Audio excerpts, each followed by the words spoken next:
Well, welcome back to my channel. The last video I did a play on the Jays. I kind of went over all of the different individuals surrounding this case, and quite a few of them had names that started with the letter J. So it can get very, very confusing. I also tried to put out some details on each of these people and why they may or may not be considered suspects in this case, in my opinion. Today, I'm going to take this in a different direction, and I am going to explore the possibility of this being a serial killer. And I did also cover in another video how I felt that this town, as well as this house specifically, could be the perfect situation for a serial killer. I am going to be following up this video with another one, kind of going into a little bit more detail about some very similar crimes that I feel are in very close proximity to this case, both in location as well as time frame. In those cases, they are still unsolved as well. So that is why I think it's very possible that this is a serial killer. A serial killer could definitely be very easily lured to a town like Moscow. There's plenty of opportunities for him. And he may or may not know the area, but it's easy for him to blend in, to be able to watch his targets, gathering information and planning his attack. In my opinion, he lived somewhere else.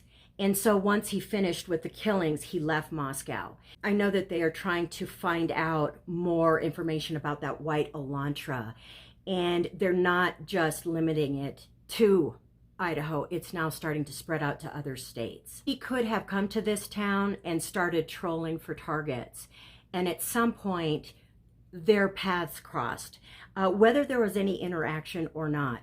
But at that point, it was on. This house would be very easy to watch without being detected, and he was definitely watching that house that night.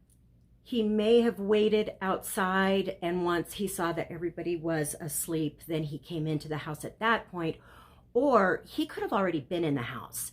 As we know, all of the occupants in that house were out for the evening, and so it would have been very easy for him to slip into the house when nobody was there. In my opinion, one or both of the girls, Kaylee and Maddie, were the targets. And as soon as everybody came in, they were the last ones to come in. He waited till they were all settled in, and that's when he attacked. And this attack couldn't have been that long after everybody had started falling asleep, because the girls were on the phone up until almost 3 o'clock in the morning, and the murders happened between 2 and 4. I do want to give a shout out to Ken Main's channel, Unsolved No More, and he actually has been interviewing a San Quentin death row inmate, William Nagora, and he has been studying for years serial killers and has personal experience being around serial killers, and he does believe that that is the case here. This was such a horrific and challenging crime, so it's hard to believe that this would have been somebody's first time, but anything is possible. This was very well executed. He managed to get into the house undetected, overtake four grown adults, and leave without anybody knowing what had happened in that house. Were mistakes made? Maybe. We just don't know at this point. But if this person is responsible for the other stabbing murders that I'm going to cover, he has managed to evade being caught.